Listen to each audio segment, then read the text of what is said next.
नमस्कार सभी को।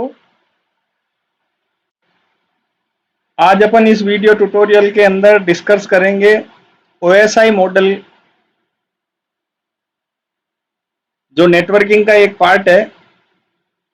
ओएसआई मॉडल एक कॉन्सेप्चुअल मॉडल है, मतलब इसकी फिजिकल एग्जिस्टेंस ही नहीं है, एक अवधारणा है जो ये बताता है या ये सहायता करता है कि नेटवर्क के अंदर कम्युनिकेशन कैसे होना चाहिए। नेटवर्क जब डिजाइन किया जाता है तो क्या आर्किटेक्चर उसका होना चाहिए। तो ये एक रेफरेंस मॉडल है, कॉन्सेप्चुअल मॉडल है, फिजिकल मॉडल नहीं है। पहली बात तो ये क्लियर। साथ ही साथ आप इसको नोट करते रहें। आप स्क्रीन पे इसका डायग्राम देख पा रहे हैं। मैंने शॉर्ट फॉर्म में उसको डिस्क्राइब करने की कोशिश की है इस डायग्राम के थ्रू। ये 7 लेयर मॉडल है, मतलब इसके अंदर 7 लेयर होती हैं, जिसकी पहली लेयर फिजिकल लेयर है, उसके बाद में डेटा लिंक लेयर है, फिर नेटवर्क लेयर है, फिर ट्रांसपोर्टेशन लेयर है, फिर सेशन, फिर प्रेजेंटेशन और एप्लीकेशन। जो एप्लीकेशन लेयर होती है ये यूजर एंड पे होती है, मतलब कि जो भी एप्लीकेशंस आप काम में लेते हैं कम्युनिकेशन के लिए, वो सारी इस लेयर के अंदर आती हैं। और जो लास्ट लेयर जो आप फिजिकल लेयर देख रहे हैं, ये फिजिकल लेयर होती है जहां से कम्युनिकेशन स्टार्ट या रिसीव हो रहा है, सेंड या रिसीव हो रहा है। ठीक है, तो फिजिकल लेयर के अंदर जितने भी कनेक्शंस हैं, डिवाइसेज हैं, वो सारे कनेक्ट होते हैं। इसके अंदर आपका मॉडेम भी होता है, इसके अंदर आपके केबल्स भी होती हैं, इसके अंदर आपका वायरलेस, रेडियो फ्रिक्वेंसी, इंफ्रारेड, सब कुछ यहाँ से कनेक्ट होता है। और जहां से आप सेंडिंग और रिसीविंग चालू करते हैं वो होगी एप्लीकेशन लेयर। इन दोनों लेयर्स के बीच में जब डेटा एक लेयर से दूसरी लेयर की तरफ जाता है तो उसके अंदर कुछ चीजें ऐड होती हैं और रिसीवर साइड में वो चीजें एग्जामिन करने के बाद में हटाई जाती हैं। तो इस तरीके से ये काम करता है। अपन इसको डिटेल में डिस्कस करते हैं। ओएसआई मॉडल का पूरा नाम है ओपन सिस्टम इंटरकनेक्शन। ठीक है, और इसको जिसने डेवलप किया है, जिस संस्था ने इसको डेवलप किया है, उसका नाम है इंटरनेशनल ऑर्गेनाइजेशन फॉर स्टैंडर्डाइजेशन। ठीक है, आईओएस। ओएसआई मॉडल किसने बनाया है? आईओएस ने बनाया है। आईओएस ने ओएसआई मॉडल बनाने के पीछे जो ऑब्जेक्टिव था आईओएस का, वो ये था कि वो ये डिसाइड करना चाहती थी, डिफाइन करना चाहती थी ग्लोबल कम्युनिकेशन के स्टैंडर्ड्स को। इसलिए उसने इसको ओपन सिस्टम इंटरकनेक्शन नाम से ये मॉडल रिप्रेजेंट किया 1984 के अंदर। अब इसमें जब कम्युनिकेशन चालू होता है किसी नेटवर्क में, तो यूजर क्या करता है, एप्लीकेशन लेयर पे काम करता है। वो अपना वेब ब्राउजर वगैरह खोलता है और वहां से एक रिक्वेस्ट सेंड करता है किसी वेबसाइट को खोलने के लिए, किसी फाइल को रिसीव करने के लिए या सेंड करने के लिए, कोई भी कार्य करने के लिए वो यहाँ से किसी एप्लीकेशन सॉफ्टवेयर को काम में लेकर और वो अपना कम्युनिकेशन चालू करता है। तो कम्युनिकेशन लेयर से जो डेटा है वो आता है प्रेजेंटेशन लेयर के पास में, फिर वो जाता है सेशन लेयर के पास में, ऐसे करते हुए वो फिजिकल लेयर में जाके और सिग्नल्स में कन्वर्ट हो जाता है। यहाँ पे डिजिटल डेटा है, वो डिजिटल डेटा आगे जाके सिग्नल्स में कन्वर्ट हो जाता है। कहाँ पर? फिजिकल लेयर के अंदर। तो एक बार अपन इस कम्युनिकेशन को समझने का प्रयास करते हैं। जैसे मान लीजिए कि आपके नेटवर्क के अंदर 5 कंप्यूटर लगे हुए हैं। ठीक है, और ये सेंडिंग डिवाइस है, ये जो कंप्यूटर है ये सेंड करने वाला है और ये रिसीव करने वाला है, और इसके बीच में 3 कंप्यूटर और लगे हुए हैं इस नेटवर्क के अंदर। तो डेटा कैसे सेंड होगा? जो सेंडर है उसके एप्लीकेशन लेयर से डेटा चालू होगा और फिजिकल लेयर से आउट हो जाएगा। ठीक है, आउट होने के बाद में जो इंटरमीडिएट जितने भी नोड मिलेंगे, उसको डिवाइस मिलेंगे, उसके 3 लेयर तक डेटा जाएगा उनके पास में, फिजिकल, फिर डेटा लिंक और फिर नेटवर्क। और ये होता हुआ और वहां से ट्रेवल करता जाएगा। जैसे ही डेस्टिनेशन डिवाइस मिल जाएगा, यानी कि जिस डिवाइस को आप डेटा भेज रहे हैं वो डिवाइस मिल जाएगा, तो वो फिजिकल लेयर से एंटर होता हुआ, नेटवर्क ट्रांसपोर्टेशन से होता हुआ एप्लीकेशन लेयर पे जाके डिस्प्ले हो जाएगा। इस तरीके से ये काम करता है। इंटरमीडिएट जितने भी डिवाइस होंगे उनकी केवल 3 ही लेयर काम आएंगी, फिजिकल, डेटा लिंक और नेटवर्क। इससे वो आईपी एड्रेस और उसका physical address source to destination का एग्जामिन होने के बाद में डेटा पैकेट्स वापस रवाना हो जाएंगे, क्योंकि ये उस पर्टिकुलर नोड का कम्युनिकेशन के लिए सेंड किया हुआ डेटा नहीं है। इसलिए ये 3 लेयर से ही वापस डाउन आ जाएंगे और जिस डिवाइस के लिए भेजा गया है उसी डिवाइस के लिए ये एप्लीकेशन लेयर तक जाएंगे। ये एक बेसिक वर्किंग हुई ओएसआई मॉडल की। अब अपन लेयर बाय लेयर देखते हैं इसमें कि हर लेयर क्या क्या काम करती है और क्या क्या उसकी ड्यूटीज है। तो पहली जो लेयर आती है इसके अंदर आती है एप्लीकेशन लेयर। तो जो एप्लीकेशन लेयर होती है वो एंड यूजर को इंटरफेस प्रोवाइड कराती है, एप्लीकेशंस प्रोवाइड कराती है, ताकि वो अपने डेटा को सेंड या रिसीव कर सके, सिस्टम के साथ इंटरेक्ट कर सके। तो इस जो लेयर के अंदर प्रोटोकॉल्स काम में आते हैं वो आते हैं, एक तो आता है एफटीपी फाइल ट्रांसफर प्रोटोकॉल, एक आता है DHCP dynamic host configuration protocol, DNS domain name system, NFS network file system, SMTP simple mail transfer protocol जो मेल सेंड करने के काम में आता है, पीओपी पोस्ट ऑफिस प्रोटोकॉल जो मेल को रीड करने के लिए, पुल करने के लिए काम में आता है, SNTP simple mail simple network management protocol, ये नेटवर्क के लिए काम आता है, HTTP hyper text transfer protocol. ये दो होते हैं, एक तो होता है एचटीटीपी और एक होता है एचटीटीपीएस। तो इसकी फुल फॉर्म है हाइपर टेक्स्ट ट्रांसफर प्रोटोकॉल। ये वेबसाइट जब आप खोलते हैं किसी को तो हाइपर टेक्स्ट जो होती है एचटीएमएल लैंग्वेज में लिखे हुए जो वेब पेजेस जो एंड यूजर पे क्लाइंट साइड पे दिखाई देते हैं वो इन दो प्रोटोकॉल की सहायता से दिखाई देते हैं। एक तो है हाइपर टेक्स्ट ट्रांसफर प्रोटोकॉल और दूसरा है hyper text transfer protocol secure, S और लग जाता है। अगला है इसके अंदर बीजीपी बॉर्डर गेटवे प्रोटोकॉल, और एक इसमें काम में आता है राउटिंग इंफॉर्मेशन प्रोटोकॉल। ठीक है, तो ये प्रोटोकॉल इस लेयर पे काम करते हैं और एक एंड यूजर लेयर है। तो इस लेयर पे क्या क्या फंक्शंस होते हैं, एक तो रिसोर्स शेयरिंग होता है, डिवाइस रिडायरेक्शन होता है।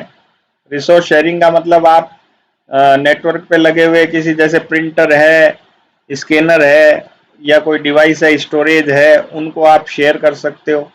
दूसरा रिमोट फाइल एक्सेस, आप रिमोट किसी दूसरी लोकेशन पे जो फाइल स्टोर है उसको एक्सेस कर सकते हो, प्रिंटर को एक्सेस कर सकते हो। और दो सॉफ्टवेयर्स जो अभी रनिंग में है उनको अपन प्रोसेस कहते हैं, उनके बीच में कम्युनिकेट कर सकते हो, नेटवर्क मैनेजमेंट कर सकते हो। नेटवर्क मैनेजमेंट का मतलब ये है कि आप अपने नेटवर्क के एड्रेस असाइन कर सकते हो, आईपी एड्रेस असाइन कर सकते हो, उनकी परमिशंस, एक्सेस परमिशंस ये सारे डिसाइड कर सकते हो, डायरेक्टरी सर्विसेज एक्टिवेट कर सकते हो। डायरेक्टरी सर्विसेज अपन सेपरेटली पढ़ेंगे, और इलेक्ट्रॉनिक मैसेजिंग जैसे ईमेल वगैरह आप सेंड रिसीव कर सकते हो। ये सारे काम जो है आप एप्लीकेशन लेयर पे करते हो। तो इसमें दो तीन टर्मिनोलॉजी काम में आती है। एक तो आती है एनवीटी। एनवीटी का मतलब है नेटवर्क वर्चुअल टर्मिनल। ये एक सॉफ्टवेयर होता है जिसके द्वारा आप रिमोटली किसी दूसरे नेटवर्क पे जुड़े हुए कंप्यूटर पे लॉगिन करके और उसको एक्सेस कर सकते हो। एक होता है इसके अंदर FTAM file transfer access and management. ये क्या करती है, यूजर को रिमोटली फाइल एक्सेस करने की सुविधा उपलब्ध कराती है। आप रिमोटली किसी दूसरे सिस्टम से फाइल को एक्सेस कर सकते हो, रीड कर सकते हो, ये सारे काम आप कर सकते हो। ठीक है, डायरेक्टरी सर्विसेज के अंदर आप डिस्ट्रीब्यूटेड डेटा बेस है यदि आपके नेटवर्क के ऊपर तो उसको एक्सेस कर सकते हो, है ना। इस पे कौन कौन से प्रोटोकॉल काम में आते हैं मैंने आपको पहले ही बता दिया, तो उनको आपने नोट डाउन कर लिया होगा। और नेक्स्ट अपने पास में लेयर आती है प्रेजेंटेशन लेयर। जो प्रेजेंटेशन लेयर है ये एक तरीके से ट्रांसलेशन लेयर के रूप में काम करती है। यदि दो डिफरेंट कम्युनिकेशन मोड हैं या नेटवर्क हैं तो एक दूसरे के बीच में डेटा को किस रूप से रिप्रेजेंट किया जाए ताकि रिसीवर उस डेटा को समझ पाए, तो ये काम करती है। अब इसके फंक्शंस क्या क्या हैं, इसके फंक्शंस हैं, एक तो करेक्टर कोड ट्रांसलेशन करती है, दूसरा डेटा कन्वर्जन करती है, डेटा को कंप्रेस करती है और डेटा को एनक्रिप्ट करती है। करेक्टर कोड ट्रांसलेशन के अंदर मान लीजिए डेस्टिनेशन मशीन जो है वो EBCDIC कोड समझती है, extendable binary code, decimal interchange code, और आपकी जो सोर्स मशीन है वो ASCII पे काम करती है, American standard for code information interchange code. ये 7 बिट के कोड होते हैं, तो 7 बिट के कोड को 8 बिट के कोड में ट्रांसलेट करना, ये ऐसा काम जो करती है वो प्रेजेंटेशन लेयर या ट्रांसलेशन लेयर करती है, जो आता है अपने करेक्टर कोड ट्रांसलेशन के अंदर। डेटा कन्वर्जन के अंदर ये बिट ऑर्डर सेट करती है डेटा के, और इंटीजर, फ्लोटिंग पॉइंट की जो है बिट ऑर्डर कैसे होने चाहिए ताकि डेस्टिनेशन जो डिवाइस है वो उसको अंडरस्टैंड करके प्रोसेस कर सके। डेटा कंप्रेशन के अंदर ये क्या करती है, रिड्यूस करती है डेटा के साइज को। जैसे आप जिप वगैरह काम में लेते हैं, विनरार वगैरह, तो वो भी क्या करते हैं, कंप्रेस करते हैं। ऐसे ही ये जो लेयर है वो जो आपके डेटा जा रहा है नेटवर्क के ऊपर उसको रिड्यूस करने का काम करती है, उसके नंबर ऑफ बिट को रिड्यूस करती है। डेटा इंक्रिप्शन के अंदर ये सिक्योरिटी पर्पज के लिए इसको काम में लिया जाता है ताकि इंटरमीडिएट कोई उसको हैक ना कर पाए या डिकोड नहीं कर पाए। तो सोर्स टू डेस्टिनेशन के बेस के ऊपर ये एनक्रिप्ट कर देती है डेटा को ताकि वो डेस्टिनेशन पे ही डिक्रिप्ट हो सके, अपनी ओरिजिनल फॉर्मेट में आ सके। बीच में से कोई, क्योंकि इंटरनेट के ऊपर जब डेटा सेंड होता है तो इंटरमीडिएट कई हैकर्स या अनऑथराइज एक्सेस करने वाले लोग जो हैं वो उस डेटा को डिक्रिप्ट नहीं कर पाए। इसके बाद अपने पास में आती है सेशन लेयर। सेशन लेयर क्या करती है, सेशन मेंटेनेंस का काम करती है, यानी कि एक टाइम पीरियड या एक अमाउंट ऑफ टाइम डिसाइड करती है किसी भी कम्युनिकेशन को स्टार्ट और एंड करने के लिए। ये इसलिए ज़रूरी है ताकि डेटा का सिंक्रोनाइजेशन हो सके और पूरा डेटा जो है वो सोर्स टू डेस्टिनेशन पहुंच पाए। तो ये सेशन स्टार्ट करती है, उसको मेंटेन करती है और एंड करती है। ये पूरा जो है सेशन मैनेजमेंट का काम इसके द्वारा किया जाता है। इसी कारण इसको डायलॉग कंट्रोल लेयर भी कहते हैं, क्योंकि ये जो दोनों सिस्टम्स के बीच में जो कम्युनिकेशन चल रहा है, जो डायलॉगिंग चल रही है, उसको कंट्रोल करती है। और इसको टोकन मैनेजमेंट लेयर भी कहते हैं, क्योंकि ये सेशन को मेंटेन करने का काम करती है। अब इसके फंक्शंस क्या क्या है, एक तो सेशन को स्टेब्लिश करती है और मेंटेन करती है और टर्मिनेट करती है। एक मेन काम तो ये हो गया। एक दूसरा, ये सेशन को सपोर्ट करती है। तीसरा, डायलॉग कंट्रोल करती है। चौथा, डायलॉग सेपरेशन और सिंक्रोनाइजेशन करती है। ये इसके जो है मेन फंक्शंस हैं। सेशन सपोर्ट के अंदर ये अलाउ करती है प्रोसेसेस को कम्युनिकेट करने के लिए नेटवर्क के ऊपर, सिक्योरिटी इंश्योर करती है, नेम रिकॉग्नाइजेशन करती है, लॉगिन मैनेजमेंट करती है। और डायलॉग कंट्रोल के अंदर ये क्या करती है, डिटरमाइन करती है डिवाइस के बीच में कम्युनिकेशन स्टार्ट हुआ, कितनी देर चला या कितनी देर चलना चाहिए, और कितना अमाउंट ऑफ डेटा जो है वो सेंड हो चुका सोर्स टू डेस्टिनेशन पर। डायलॉग कंट्रोल के अंदर ये इंश्योर करती है कि कौन सा डिवाइस जो है वो नेटवर्क के ऊपर पार्टिसिपेट कर रहा है कम्युनिकेशन के लिए, ट्रांसमिशन के लिए, है ना। और ये भी कंट्रोल करती है कि कितना डेटा का अमाउंट जो है वो सेंड होना है ट्रांसमिशन के अंदर। ये जो चीज है ये कहलाती है डायलॉग कंट्रोल। तो ये 3 तरीके के होते हैं। इनको मोड भी कहते हैं, कम्युनिकेशन मोड भी कहते हैं, जैसे सिंप्लेक्स, हाफ डुप्लेक्स और फुल डुप्लेक्स। सिंप्लेक्स के अंदर वन वे कम्युनिकेशन होता है, है ना। जैसे कीबोर्ड से आप इनपुट करते हैं तो ये वन वे कम्युनिकेशन है, इसमें केवल इनपुट किया जा सकता है, आउटपुट नहीं ले सकते आप। दूसरा, हाफ डुप्लेक्स में क्या होता है कि कम्युनिकेशन दोनों तरफ से हो सकता है लेकिन एक साथ नहीं हो सकता। जैसे रेलवे ट्रैक, ये मैंने जब आपको नेटवर्क के एमसीक्यूज के अंदर एक क्वेश्चन आया था उसमें भी डिफाइन किया है, तो आप वहां से भी इसकी डिटेल ले सकते हैं। फुल डुप्लेक्स के अंदर क्या होता है कि दोनों तरफ से एक साथ कम्युनिकेशन हो सकता है। जैसे आप टेलीफोन पे बात करते हैं तो दोनों लोग एक साथ बोल सकते हैं, तो ये सिंक्रोनाइज कम्युनिकेशन होता है। फिर आता है डायलॉग सेपरेशन और सिंक्रोनाइजेशन। इसके अंदर जो सेशन लेयर होती है वो क्या करती है कि चेक मैसेज जो ट्रांसमिट हो रहा है उसके अंदर चेक पॉइंट या मार्कर्स डाल देती है, ताकि ये इंश्योर किया जा सके कि ये जो ट्रांसमिशन हो रहा है ये सिक्योर है और लिमिटेड टाइम ऑफ पीरियड या सेशन के अंदर ही ये पूरा होगा। तो इसको अपन कहते हैं डायलॉग सेपरेशन। इसके ऊपर जो प्रोटोकॉल काम में आते हैं, एक तो नेट बायोस आता है, एक मेल स्लॉट आता है, एक नेम्स पाइप आता है और एक आता है आरपीसी। नेट बायोस जो है उसका पूरा नाम है network basic input output system. ये क्या करता है कि डिस्ट्रीब्यूटेड एप्लीकेशंस को नेटवर्क के ऊपर कम्युनिकेशन करने के लिए सर्विस प्रोवाइड कराता है। और ये जो है आईबीएम का स्टैंडर्ड है, डेवलप जो किया है इसको आईबीएम के द्वारा किया है 1980 के अंदर। दूसरा जो अपने पास में प्रोटोकॉल है वो है मेल स्लॉट। मेल स्लॉट जो है ये one way inter process communication protocol है, जो विंडोज ऑपरेटिंग सिस्टम के अंदर लोकल और नेटवर्क कम्युनिकेशन के लिए काम में लिया जाता है दो प्रोसेसेस के बीच में। अगला है नेम्ड पाइप्स। ये जो प्रोटोकॉल है ये वन वे डुप्लेक्स कम्युनिकेशन के लिए, इंटर प्रोसेस कम्युनिकेशन के लिए या पाइपलाइन सर्वर या पाइपलाइन क्लाइंट कम्युनिकेशन के लिए ये काम में आता है। और ये यूनिक्स पाइपलाइन सर्विसेज, जो यूनिक्स की सर्विस है pipeline service inter process communication के अंदर उससे इंस्पायर होके बनाया गया है।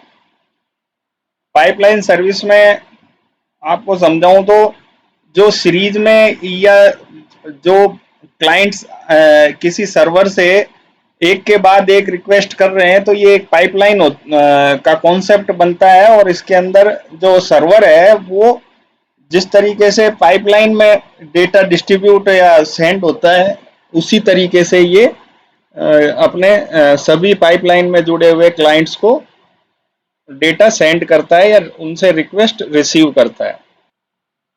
अगला है अपने पास में आरपीसी यानी रिमोट प्रोसीजर कॉल। ये इंटर प्रोसेस कम्युनिकेशन की टेक्निक है। इसके अंदर क्लाइंट सर्वर बेस एप्लीकेशंस पे जब रिक्वेस्ट सेंड होती है क्लाइंट साइड से, तो उसके लिए एक सेपरेट प्रोसीजर है और वो जब सर्वर के पास पहुंचती है तो रिक्वेस्ट रिसीव और उसको रिसोल्व करने के लिए प्रोसीजर है और उसका रिप्लाई करने के लिए प्रोसीजर होता है। किस तरीके से रिक्वेस्ट को सेंड करना है, रिसीव करना है, प्रोसेस करना है और रिप्लाई करना है, ये मैकेनिज्म होता है। इन सभी प्रोटोकॉल को अपन सेपरेटली डिटेल में पढ़ेंगे, अभी मैं आपको ओवरव्यू दे रहा हूँ और इनकी जो फुल फॉर्म वगैरह बता रहा हूँ या जो समरी बता रहा हूँ उसको आप नोट डाउन करते रहें। इसके बाद में अपने पास में आती है ट्रांसपोर्ट लेयर। ट्रांसपोर्ट लेयर जो होती है वो एंड टू एंड यानी प्रोसेस टू प्रोसेस कम्युनिकेशन या डिलीवर करने के लिए काम में आती है। दूसरा जो है ये दो तरीके की सर्विसेज प्रोवाइड कराती है, एक तो कनेक्शन ओरिएंटेड और दूसरा कनेक्शन लेस। कनेक्शन ओरिएंटेड के लिए टीसीपी आईपी काम में लेती है, टीसीपी प्रोटोकॉल को काम में लेती है, ट्रांसमिशन कंट्रोल प्रोटोकॉल। और कनेक्शन लेस के लिए ये यूडीपी प्रोटोकॉल को काम में लेती है। कनेक्शन ओरिएंटेड का मतलब यहाँ पे ये है कि दोनों सोर्स टू डेस्टिनेशन के बीच में पहले कनेक्शन स्टेब्लिश होगा और उसके बाद में कम्युनिकेशन स्टार्ट होगा। और कनेक्शन लेस के अंदर हमें डेस्टिनेशन का पाथ पता नहीं होता और जो है कम्युनिकेशन स्टार्ट कर दिया जाता है। वो कनेक्शन लेस होता है। इसके अलावा ये लेयर जो है एरर चेकिंग का भी काम करती है और रीट्रांसमिशन का भी काम करती है। अगर कोई एरर आ गया है या कोई डेटा जो है वो करप्ट हो गया है तो उसको रीसेंड करने का भी काम करती है। दूसरा ये क्या करती है कि जो डेटा आए हैं ऊपर की लेयर से, जो डेटा आया है उसको पैकेट्स के रूप में कन्वर्ट कर देती है, उसके छोटे छोटे जंक्स बना देती है जिसको पैकेट कहते हैं।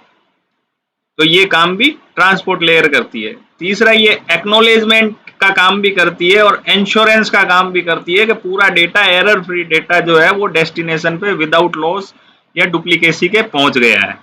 कनेक्शन ओरिएंटेड ट्रांसमिशन में जो ट्रांसपोर्ट लेयर है, ये जब डेस्टिनेशन की ट्रांसपोर्ट लेयर पूरा डेटा रिसीव कर लेती है, पैकेट्स रिसीव कर लेती है, तो ये एक्नॉलेजमेंट भेजती है, एक सिग्नल भेजती है जो ये बताता है कि आपके द्वारा भेजे गए पैकेट्स जो हैं वो प्राप्त हो गए हैं, एरर फ्री हैं और कोई डुप्लीकेट जो है पैकेट हमें प्राप्त नहीं हुआ है। इस मेथड को रिलायबल ट्रांसपोर्ट मेथड कहते हैं, नोट कर लेना इस चीज को।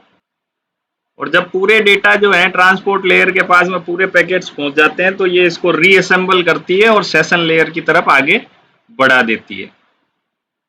जो कनेक्शन लेस ट्रांसमिशन है ये फास्टेस्ट ट्रांसमिशन होता है, ये जल्दी से होने वाला कम्युनिकेशन होता है और इसके अंदर जो एक्नॉलेजमेंट है वो रिसिप्ट के रूप में वापस नहीं भेजा जाता है। जो भी डेटा प्राप्त हो गया उसे एनएफ यानी पूरा मान के आगे के लिए प्रोसेस कर दिया जाता है। तो कनेक्शन लेस ट्रांसमिशन जो है वो रिलायबल कम्युनिकेशन के अंदर नहीं आता है और कनेक्शन ओरिएंटेड जो है वो रिलायबल कम्युनिकेशन के अंदर आता है। अब इसके फंक्शंस देख लेते हैं अपन। तो पहला फंक्शन इसका सेगमेंटेशन। सेगमेंटेशन का मतलब ये है कि जो डेटा ऊपर की लेयर से, सेशन लेयर से प्राप्त हुआ है उसको ये क्या करता है, पैकेट्स के छोटे छोटे यूनिट्स में बांट देता है, ब्रेक कर देता है, जिसको अपन कहते हैं पैकेट्स। ठीक है, तो ये सेगमेंटेशन का काम करता है। दूसरा है मैसेज एक्नॉलेजमेंट। जब एंड टू एंड मैसेज की डिलीवरी हो जाती है तो उसका एक एक्नॉलेजमेंट रिप्लाई आता है, तो ये काम भी ट्रांसपोर्ट लेयर करती है। फिर है मैसेज ट्रैफिक कंट्रोल। जब ट्रांसमिशन चल रहा होता है तो उसके अंदर जो बुफर होता है वो बुफर जब खाली हो जाएगा तो ये नेक्स्ट कम्युनिकेशन या अगले पैकेट्स ट्रांसमिट करना चालू करेगी। इस तरीके से ये मैसेज ट्रैफिक को कंट्रोल करता है। जब कम्युनिकेशन जो है एक से ज़्यादा सिस्टम्स के बीच में हो रहा हो या एक से ज़्यादा सेशंस जो हैं वो मेंटेन किए जा रहे हों, तो ये ट्रैक करता है कि कौन सा मैसेज किस सेशन के अंदर से आया है या किस सेशन में हमें भेजना है। तो ये काम भी जो है ट्रांसपोर्ट लेयर करती है। इसको कहते हैं सेशन मल्टीप्लेक्सिंग। सॉरी। जब सेवरल पैकेट से सोर्स टू डेस्टिनेशन भेजे जाते हैं तो सोर्स पे या डेस्टिनेशन के ऊपर अलग अलग प्रोसेसेस रनिंग मोड में होती हैं और वो उन पैकेट्स को प्रोसेस करती हैं। तो कौन सा पैकेट जो है वो किस सर्विस के पास में जाना है या किस सर्विस के द्वारा उसको एक्सेस किया जाना है, ये इंश्योर करने के लिए ये जो है सर्विस पॉइंट एड्रेसिंग या पोर्ट एड्रेस को काम में लेती है, ताकि पैकेट जो है वो सही प्रोसेस के पास में पहुंच सके। तो इस चीज को कहते हैं सर्विस पॉइंट एड्रेसिंग या पोर्ट एड्रेसिंग। अगला इसका फंक्शन है फ्लो कंट्रोल। फ्लो कंट्रोल का मतलब ये होता है कि जब दो मशीनों के बीच में कम्युनिकेशन होता है तो वो कौन सा रेशियो है जिसके ऊपर दोनों ही मशीन यानी सेंडर उतनी ही अमाउंट में डेटा भेज सके जितना कि सोर्स के द्वारा हैंडल किया जा सके। इस चीज को कंट्रोल करने का काम भी जो है वो ट्रांसपोर्ट लेयर करती है। फिर आती है एरर कंट्रोल। देखो एरर कंट्रोल में कंफ्यूज मत होना, इसके ऊपर क्वेश्चन भी बन जाते हैं। एरर कंट्रोल का काम डेटा लिंक लेयर भी करती है लेकिन वो फ्रेम्स पे करती है और ये ट्रांसपोर्टेशन पे करती है। ट्रांसपोर्ट लेयर है वो एरर कंट्रोल का काम करती है ट्रांसपोर्टेशन पे, और डेटा लिंक लेयर है वो करती है फ्रेम के ऊपर, डेटा फ्रेम के ऊपर। तो ट्रांसपोर्ट लेयर एरर कंट्रोल में क्या होता है कि ये जो लेयर है ये इंश्योर करती है कि कोई भी डेटा डैमेज नहीं हुआ है या लॉस नहीं हुआ है, ये इंश्योर करती है। और इसलिए वो एक्नॉलेजमेंट मैकेनिज्म को काम में लेती है। जो प्रोटोकॉल इस पे काम में आते हैं, एक तो काम में आता है इसके ऊपर टीसीपी कनेक्शन ओरिएंटेड के लिए, है ना, ट्रांसमिशन कंट्रोल प्रोटोकॉल। दूसरा आता है एसपीएक्स, सीक्वेंशियल पैकेट एक्सचेंज, ये भी कनेक्शन ओरिएंटेड होता है और ये नोवल के द्वारा डेवलप किया गया है लोकल एरिया नेटवर्क कम्युनिकेशन के लिए। SPX, sequential packet exchange. एक इसके ऊपर प्रोटोकॉल आता है नेट बायोस काम में, जो मैंने अभी पहले बताया आपको। दूसरा आता है इसके ऊपर ATP, Apple top transaction protocol, ये एप्पल के द्वारा डेवलप किया गया है नेटवर्किंग प्रोटोकॉल है कम्युनिकेशन के लिए, जो रिलायबल और एरर फ्री कम्युनिकेशन प्रोवाइड कराता है क्लाइंट सर्वर के बीच में। एप्पल ने डेवलप किया है और स्मॉल अमाउंट ऑफ डेटा को ट्रांसमिट करने के लिए ये काम में आता है। दूसरा जो प्रोटोकॉल इसके ऊपर काम में आता है वो आता है एनडब्ल्यू लिंक या नेटवर्क लिंक, नेटवेयर लिंक। ठीक है, ये जो प्रोटोकॉल है माइक्रोसॉफ्ट ने इम्प्लीमेंट किया है नोवेल नेटवेयर के ऊपर। इंटरनेटवर्क पैकेट एक्सचेंज और सीक्वेंशियल पैकेट एक्सचेंज प्रोटोकॉल्स को काम में लेकर ये क्लाइंट सर्वर पैकेट राउटिंग के लिए काम में लिया जाता है, एनडब्ल्यू लिंक या नेटवेयर लिंक प्रोटोकॉल। नेक्स्ट जो अपने पास में लेयर है वो है नेटवर्क लेयर। महत्वपूर्ण लेयर है, ज्यादातर क्वेश्चन बनते हैं इसमें नेटवर्क लेयर में। ये जो लेयर है ये भी सोर्स टू डेस्टिनेशन डिलीवरी के लिए रेस्पॉन्सिबल है, लेकिन ये कहाँ है, मल्टीपल नेटवर्क्स पे या लिंक्स के ऊपर, है ना। और ये क्या करती है, इंटरचेंज करती है राउटिंग सेटिंग्स को, यानी राउटर किस पे काम करेगा, नेटवर्क लेयर के ऊपर। ठीक है, फिर दूसरा ये क्या काम करेगी, सोर्स टू डेस्टिनेशन डिलीवरी के लिए ये लॉजिकल एड्रेस को चेंज करेगी फिजिकल यानी मैक एड्रेस के अंदर, तो यहाँ पे एआरपी भी काम में आएगा। और जब रिसीविंग साइड में यह क्या करेगी, फिजिकल जो एड्रेस है उसको लॉजिकल एड्रेस यानी आईपी एड्रेस में भी कन्वर्ट का काम करेगी, यानी एआरपी भी यहाँ पे प्रोटोकॉल काम में आएगा। दूसरी बात यह है कि नेटवर्क लेयर जो है ये डिटरमाइन करती है कि डेटा को कैसे ट्रांसमिट करना है नेटवर्क डिवाइसेज के बीच में। इसमें ध्यान रखने वाली बात यह है कि यदि दो डिवाइस किसी एक ही लिंक से आपस में जुड़े हुए हैं तो वहां कोई जरूरत नहीं है नेटवर्क लेयर की। नेटवर्क लेयर की आवश्यकता कब पड़ती है, जब दो डिवाइस डिफरेंट नेटवर्क से आपस में जुड़े हुए हैं, तो वहां पर इसको राउटिंग की, एड्रेस इंटरचेंजिंग की, इनकी सबकी आवश्यकता होती है, तो वहां पे जो है नेटवर्क लेयर काम में आती है। तो अब इसके फंक्शंस देख लेते हैं अपन।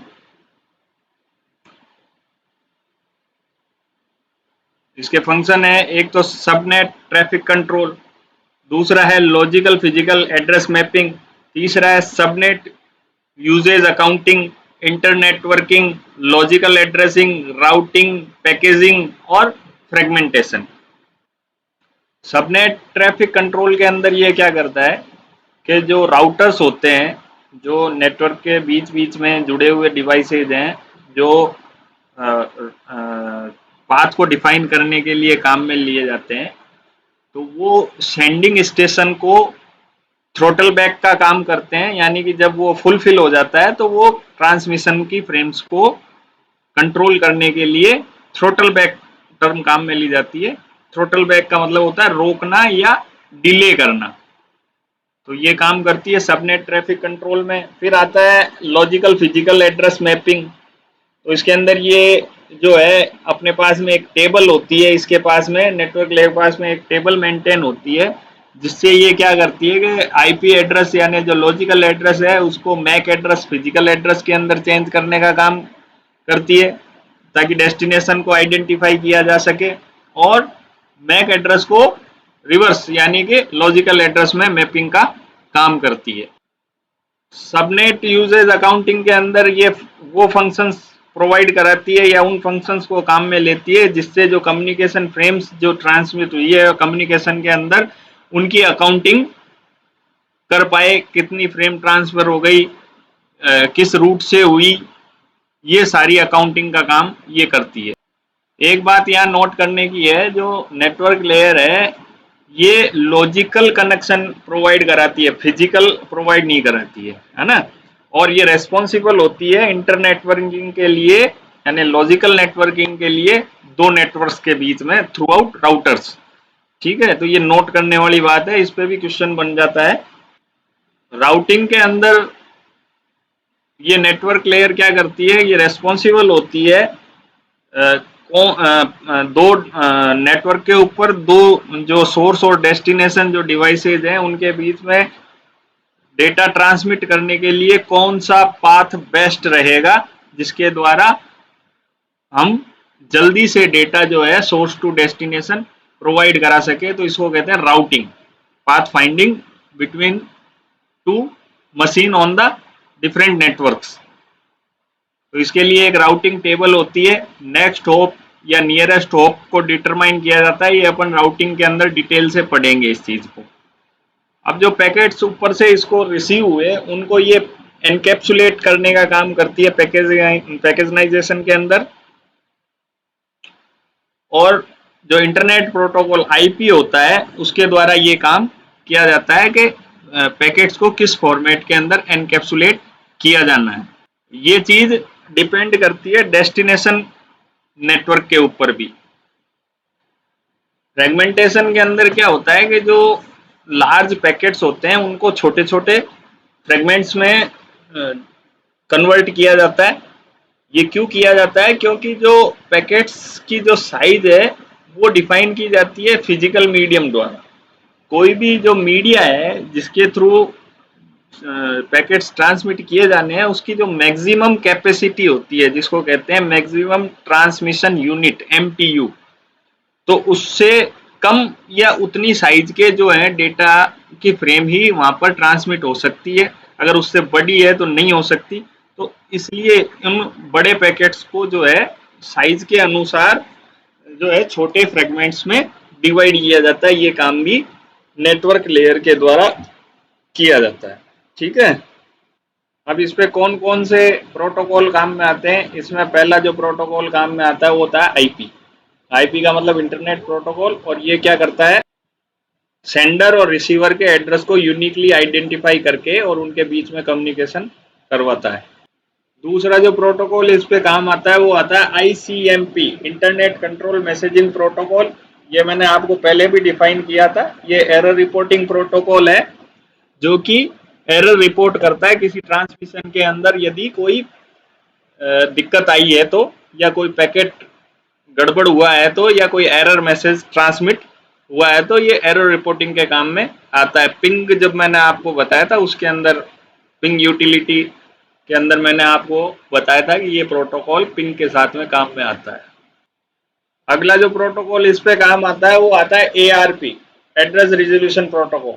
ये क्या करता है, लॉजिकल एड्रेस जो अपना आईपी एड्रेस होता है उससे फिजिकल एड्रेस एक्सेस करने के लिए काम में आता है, जिसको अपन कहते हैं मीडिया एक्सेस कंट्रोल या मैक एड्रेस। राउटिंग के लिए इसके अंदर आरआईपी प्रोटोकॉल काम में आता है, राउटिंग इंफॉर्मेशन प्रोटोकॉल। ये क्या करता है, हर राउटर जो है ये एक टेबल मेंटेन करता है जहां से डेटा जो है ट्रांसमिट किया जाना है नेक्स्ट राउटर को। ठीक है, तो ये उसको कहते हैं डिस्टेंस वेक्टर राउटिंग। और ये जो प्रोटोकॉल है ये क्या करता है, अपने पास वाले को या सभी को वो टेबल जो राउटिंग टेबल होता है उसका कोई पार्ट या पूरी राउटिंग टेबल भेजने के लिए काम में आता है ताकि आगे का पाथ डिसाइड हो सके। अगला जो प्रोटोकॉल काम में आता है इसके अंदर वो आता है OSPF।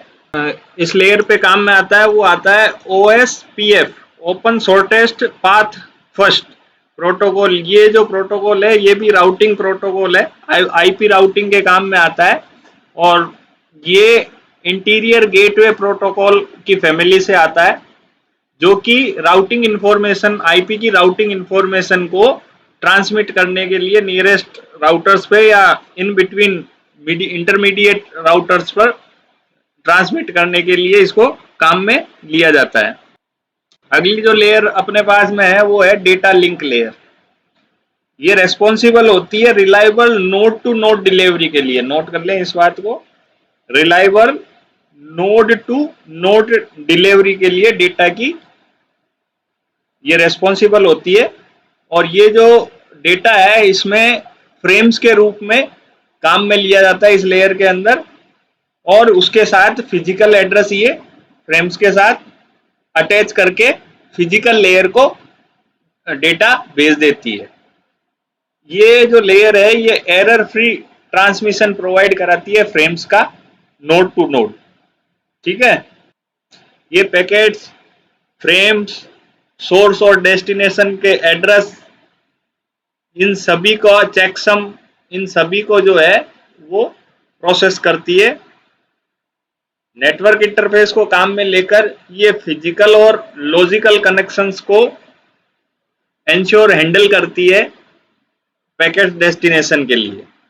जब पैकेट सोर्स टू डेस्टिनेशन जाते हैं तो ये फिजिकल और लॉजिकल कनेक्शंस को हैंडल करने का भी काम करती है नेटवर्क इंटरफेस को काम में लेकर। नेटवर्क लेयर से जो इसको पैकेट्स मिले हैं उनको ये कन्वर्ट करने का काम करती है फ्रेम्स के अंदर, ताकि वो नेटवर्क मीडिया के अंदर ट्रांसमिट किया जा सके। साथ ही ये उन फ्रेम्स के अंदर फिजिकल एड्रेस भी अटैच करती है जिसको अपन मैक एड्रेस कहते हैं। इसके अलावा ये सीआरसी का भी काम करती है। सीआरसी का मतलब होता है साइक्लिक रिडंडेंसी चेक। ये एरर डिटेक्शन टेक्निक है जो एक्सीडेंटल चेंजेस हो जाते हैं कम्युनिकेशन के दौरान डेटा में, उनको डिटेक्ट करने का काम में आती है ये technique CRC, cyclic redundancy check. ये जो डेटा लिंक लेयर है ये दो पार्ट में डिवाइड होती है। एक तो होती है मेक लेयर, एक होती है एलएलसी लेयर यानी लॉजिकल लिंक कंट्रोल, इसकी सब लेयर है। और मीडिया एक्सेस कंट्रोल दूसरी इसकी सब लेयर है। जो लॉजिकल लिंक लेयर है ये डिटरमिनेशन का काम करती है कम्युनिकेशन कब कनेक्शन लेस हुआ या कब कनेक्शन ओरिएंटेड हुआ। जो मैक लेयर है वो फिजिकल एड्रेस यानी मैक एड्रेस को फ्रेम्स के साथ ऐड करने का काम करती है। अब ये जो मैक एड्रेस है मीडिया एक्सेस कंट्रोल, ये जो फिजिकल एड्रेस होता है जो आपके कंप्यूटर या नेटवर्क डिवाइस के अंदर जो कार्ड लगा हुआ होता है जिसे अपन कहते हैं एनआईसी, नेटवर्क इंटरफेस कार्ड, उसका एक यूनिक नंबर होता है। ये 12 डिजिट का होता है जिसमें से 6 जो पहले 6 डिजिट होते हैं वो तो दिखाते हैं मैन्युफैक्चरर को, और जो नेक्स्ट 6 डिजिट होते हैं, जो 6 अंक होते हैं अगले, वो यूनिक होते हैं, वो हर सिस्टम के लिए अलग होते हैं। अब अपन इसके फंक्शंस देख लेते हैं बड़े बड़े मोटे मोटे रूप में। तो अपन ने इसके फंक्शंस को डिस्कस कर लिया। पहला फंक्शन है लिंक एस्टेब्लिशमेंट एंड टर्मिनेशन। दो नोड्स के बीच में ये लिंक को इस्टेब्लिश करने और टर्मिनेट करने के लिए रेस्पॉन्सिबल होती है। फिजिकल एड्रेसिंग, ये क्या करती है, फिजिकल एड्रेस को अटैच करती है फ्रेम्स के साथ में। ठीक है।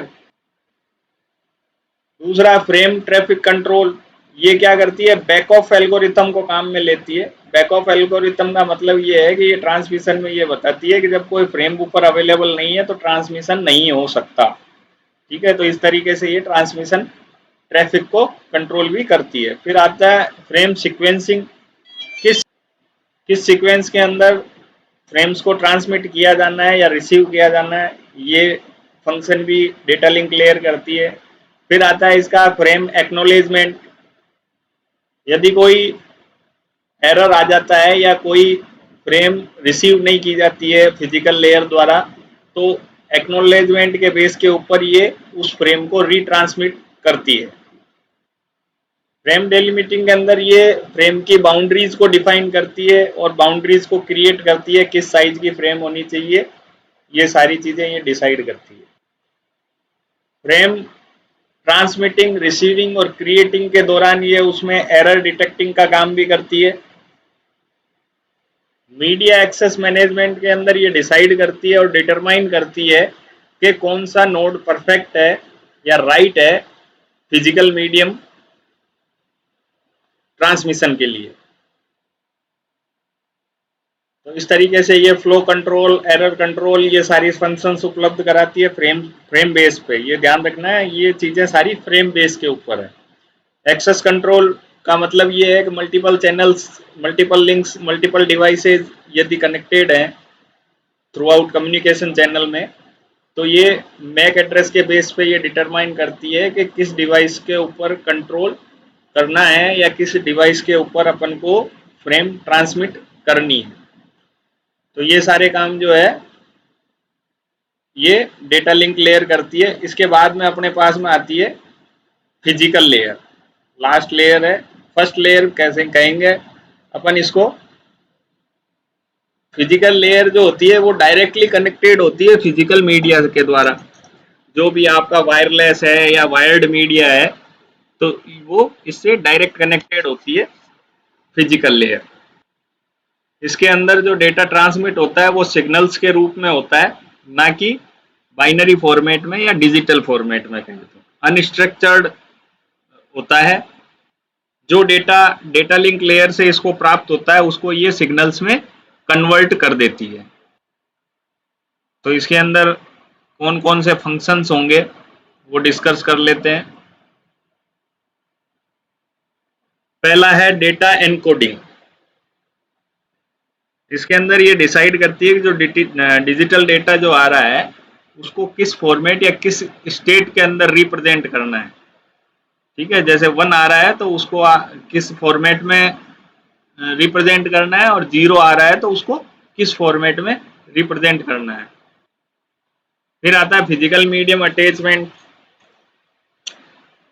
accommodating various possibilities in the medium। इसके अंदर ये डिटरमाइन करता है कि जो कनेक्टर्स इससे कनेक्ट हैं उनकी जो पिन्स हैं उनको कैसे काम में लेना है, किस तरीके से उसके ऊपर सिग्नल्स को पास आउट करना है। ट्रांसमीटर टेक्निक के अंदर ये डिटरमाइन करती है कि जो बिट्स हैं उनको कैसे एनकोड करना है, बेस बैंड के अंदर जो डिजिटल होता है या ब्रॉड बैंड के अंदर जो एनालॉग होता है, कैसी सिग्नलिंग उनकी जनरेट करनी है। फिजिकल मीडिया डिटर्मिनेशन का काम या जजमेंट का काम भी इसी लेयर के द्वारा किया जाता है। कैसा सिग्नल जनरेट हुआ है और उसके लिए कौन सा मीडियम जो है वो काम में लिया जाना है, ये डिसाइड जो है वो फिजिकल लेयर द्वारा ही किया जाता है। मुख्य बात इसके अंदर ये है कि सारी कहानी यानी मोरल ऑफ द स्टोरी का मतलब ये है कि जो डेटा आ रहा है उसको रिप्रेजेंट जो करना है उसके लिए कितने वोल्ट्स काम में लिए जाएं ताकि कि प्रॉपर सिग्नल या वेव बन सके जो ये डिसाइड कर सके 0 और 1 को, यानी डिजिटल सिग्नल्स को वापस हम डिकोड कर पाए एनालॉग सिग्नल से। इसके लिए कौन सा ट्रांसमिशन मोड काम में लेना है, यानी सिंप्लेक्स लेना है, हाफ डुप्लेक्स लेना है या फुल डुप्लेक्स लेना है, कौन सा मीडिया जो है इन ट्रांसमिशन मोड्स को सपोर्ट कर रहा है ना। बिट का सिंक्रोनाइजेशन कैसे करना है, बिट रेट कितनी ट्रांसमिट करनी है, बिट कंट्रोलिंग के अंदर आ गया ये, है ना। और कौन सी फिजिकल टोपोलॉजी उपलब्ध है तो उसके ऊपर कम्युनिकेशन कैसे किया जाना है, चैनल्स कैसे डिसाइड किए जाने हैं, मल्टीप्लेक्सिंग अगर बहुत सारे लिंक्स हैं तो कौन सी मल्टीप्लेक्सिंग टेक्निक काम में ली जानी है, सर्किट स्विचिंग करनी है या नहीं करनी है। सर्किट स्विचिंग का मतलब होता है कि एक चैनल है और मल्टीपल चैनल के ऊपर जब आपको सिंक्रोनाइज करना हो, डेटा को भेजना हो, तो कितना टाइम पीरियड जो है उसके लिए अलॉट करें ताकि वो एक चैनल जो है उस मेन मुख्य चैनल से कम्युनिकेट कर सके, उसके बाद में नेक्स्ट जो क्यू के अंदर लिंक है वो उस चैनल के साथ कम्युनिकेट कर पाए। ये सर्किट स्विचिंग होती है, इसको अपन ऑपरेटिंग सिस्टम में डिटेल से पढ़ेंगे। तो मैंने एक आपके सामने एक पूरा ओवरव्यू भी रखा और डिटेल भी दी ओएसआई मॉडल की। इसी के साथ मैं इसके एमसीक्यू भी अपलोड कर रहा हूँ। ये वीडियो आप देखने के बाद में जो मुख्य मुख्य बातें हैं उनको नोट डाउन आपने कर लिया होगा। इसके बाद में जो एमसीक्यू है उससे आपको ये आइडिया मिल जाएगा कि इसमें क्वेश्चन कैसे बनते हैं और कौन कौन से महत्वपूर्ण बिंदु हैं इसके। तो धन्यवाद आप सभी को। और आप प्रैक्टिस के लिए जो फ्री ऐप है जय कुमार इंडिया 01 के ऊपर गूगल प्ले स्टोर पे जाके आप उसको डाउनलोड करके अपनी प्रैक्टिसिंग चालू रखें। हर एक वीडियो मैं आपको डिटेल डीप नॉलेज के लिए अपलोड कर रहा हूं, तो इनको आप टाइम टू टाइम देख के नोट जरूर कर लें। निश्चित रूप से आपको आपके स्टडी के अंदर इसमें से हेल्प मिलेगी। Okay, thank you.